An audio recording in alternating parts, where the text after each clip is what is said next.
नमस्कार दोस्तों, स्वागत है आप सभी का संपूर्ण हिंदी साहित्य के भाग 27वें में। इस भाग के अंतर्गत हम लोग आज राष्ट्रीय सांस्कृतिक धारा के प्रमुख कवियों पर आधारित प्रश्नों को और उन कवियों की रचनाओं के बारे में आज हम पढ़ेंगे। तो चैनल को सब्सक्राइब कर लीजिएगा, वीडियो को लाइक कर दीजिए। शुरुआत करते हैं सबसे पहले माखनलाल चतुर्वेदी जी के नाम से। माखनलाल चतुर्वेदी जी का जन्म 1889 में हुआ और इनकी मृत्यु 1968 ईस्वी में, यानी इनका जो जीवन काल है 1889 से 1968 रहा। इनका एक उपनाम एक भारतीय आत्मा था। तो एक भारतीय आत्मा उपनाम किसका था? माखनलाल चतुर्वेदी का। इन्होंने कर्मवीर, प्रभा और प्रताप पत्रिका का संपादन किया। आरंभ में ये क्रांति के दर्शन से प्रभावित हुए, किंतु बाद में इनकी आस्था गांधीवाद की ओर हो गई। ये ध्यान रखिएगा कि पहले ये क्रांति के दर्शन से प्रभावित थे, बाद में इनकी आस्था गांधीवाद की ओर हो गई। इनकी कविताओं में देश प्रेम और देश कल्याण के लिए आत्मोत्सर्ग की उत्कट भावना दिखाई देती है।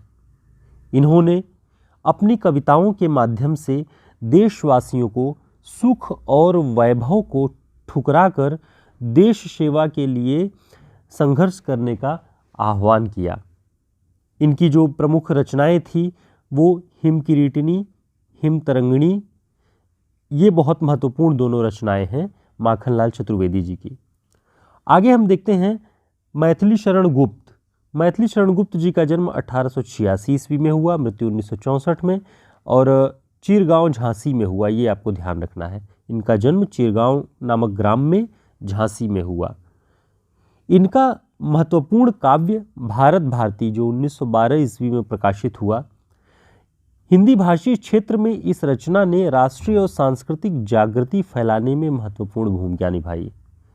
भारत भारती मैथिली शरण गुप्त जी की बहुत महत्वपूर्ण रचना है, 1912 ईस्वी में प्रकाशित हुई और इसने ही पूरे देश भर में राष्ट्रीय सांस्कृतिक जागृति फैलाने का काम किया। मैथिली शरण गुप्त जी को आधुनिक युग का तुलसी कहा जाता है। तो आधुनिक युग का तुलसी किसे कहा जाता है? मैथिली शरण गुप्त को। और एक भारतीय आत्मा हमने ऊपर किसे बताया? माखनलाल चतुर्वेदी जी को। इसे आप ध्यान रखिएगा। अगले कवि हैं राष्ट्रीय सांस्कृतिक धारा के अंतर्गत सियाराम शरण गुप्त। 1895 में इसका जन्म हुआ और 1963 ईस्वी तक ये जीवित थे। इनका जन्म उत्तर प्रदेश के झांसी जिले के चिरगांव नामक ग्राम में हुआ। आपने ऊपर भी देखा होगा मैथिली शरण गुप्त जी का भी जन्म चिरगांव नामक ग्राम में हुआ। सियाराम शरण गुप्त जी मैथिली शरण गुप्त के छोटे भाई थे। गांधीवाद में सियाराम शरण गुप्त जी की अटूट आस्था थी। तो ये प्रश्न परीक्षाओं में पूछा जाता है कि प्रमुख गांधीवादी कवियों के कुछ के नाम देंगे और ये अटूट गांधीवाद में अटूट विश्वास किसका था या प्रखर गांधीवादी कौन थे? सियाराम शरण गुप्त जी। इनकी जो रचनाएं हैं बहुत प्रसिद्ध, मौर्य विजय, अनाथ, दूर्वादल, विषाद, आर्द्रा, मृण्मयी, दैनिकी, बापू। ध्यान रखिएगा, मौर्य विजय, अनाथ, दूर्वादल, विषाद, आर्द्रा, मृण्मयी, दैनिकी और बापू, ये सियाराम शरण गुप्त जी के महत्वपूर्ण प्रमुख रचनाएं हैं। आगे देखते हैं राष्ट्रीय सांस्कृतिक धारा के अंतर्गत बालकृष्ण शर्मा नवीन जी का नाम आता है। इनका जन्म 1897 ईस्वी में हुआ और 1960 तक के विद्यमान थे। तो सबसे पहला पॉइंट ध्यान रखिए कि इनका उपनाम नवीन था, बालकृष्ण शर्मा। इनका जन्म ग्वालियर राज्य के भयाना नामक गांव में हुआ। ठीक, बालकृष्ण शर्मा जी का जन्म ग्वालियर राज्य के भयाना नामक ग्राम में हुआ। देश के आज़ाद होने के बाद ये लोकसभा और राज्यसभा के भी सदस्य रहे। सन 1918 से ही इनकी कविताएं प्रकाशित होना आरंभ हो जाती हैं। इनका जो पहला काव्य संग्रह था वो कुमकुम नाम से था 1939 ईस्वी में। तो पहला ये जो कुमकुम नाम का कविता संग्रह किसका है? बालकृष्ण शर्मा नवीन जी का 1939 ईस्वी में प्रकाशित हुआ। उर्मिला नाम से इन्होंने एक काव्य लिखा और वो नगेंद्र जी ने लिखा है कि 1934 ईस्वी में ही पूरा कर लिया था उन्होंने, किंतु इसका जो प्रकाशन है वो 1975 ईस्वी में हुआ। तो जब बालकृष्ण शर्मा जी के उर्मिला का नाम आए तो 1975 ईस्वी में इसका प्रकाशन हुआ। तो उर्मिला नाम से और भी कई खंड काव्य और काव्य हैं, आप जानते होंगे, उनका हमने पिछले वीडियोस में जिक्र किया हुआ है। तो एक दिन जो एक ही नाम की कई रचनाएं हैं उन पर हम पूरा एक विशेष वीडियो बनाएंगे। आप हमारे टेलीग्राम चैनल और व्हाट्सएप ग्रुप को ज्वाइन कर लीजिएगा, आपको नोट्स की भी जानकारी और जो भी हमारे नए वीडियोस आने वाले होंगे उनकी जानकारी समय पर मिलती रहेगी। इनके अन्य कविता संग्रह, बालकृष्ण शर्मा नवीन जी के अन्य कविता संग्रह अपलक, रश्मि रेखा, क्वासी, हम विष पाई जन्म के, बहुत महत्वपूर्ण रचना है। रश्मि रेखा भी, क्वासी भी, हम विष पाई जन्म के बालकृष्ण शर्मा नवीन जी का। इनकी कविताओं में प्रणय और देश प्रेम दोनों की शक्तिशाली अभिव्यक्ति मिलती है।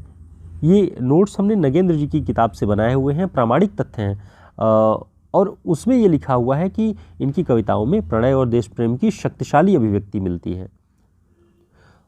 अगली जो कवयित्री हैं इस धारा की, राष्ट्रीय सांस्कृतिक धारा की, सुभद्रा कुमारी चौहान।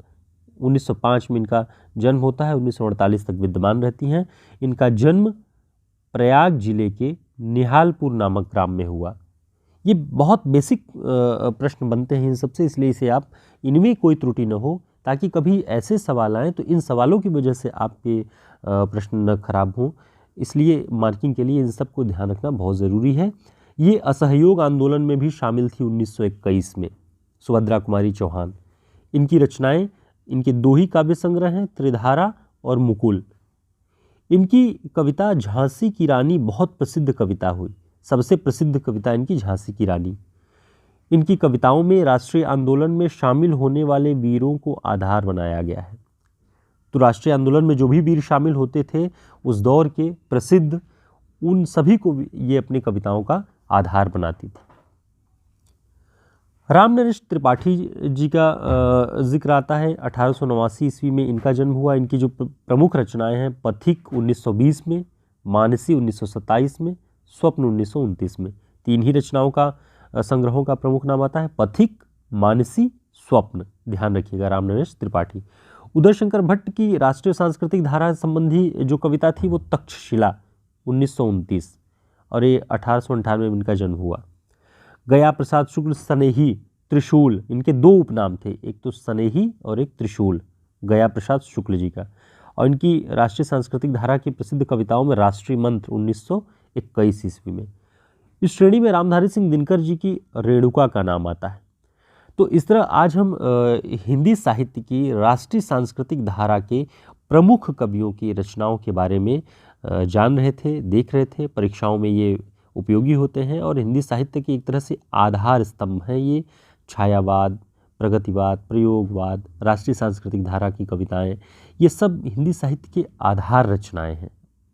तो आपको इनके बारे में ध्यान रखना चाहिए। अगले वीडियो में हम ऐसे ही किसी महत्वपूर्ण विषय पर आपके लिए सामग्री लेकर आएंगे जो परीक्षाओं के लिए उपयोगी होगी। तो बने रहिए, जुड़े रहिए, वीडियो को लाइक कर दीजिए। फिर मिलते हैं एक नए वीडियो में। नमस्कार।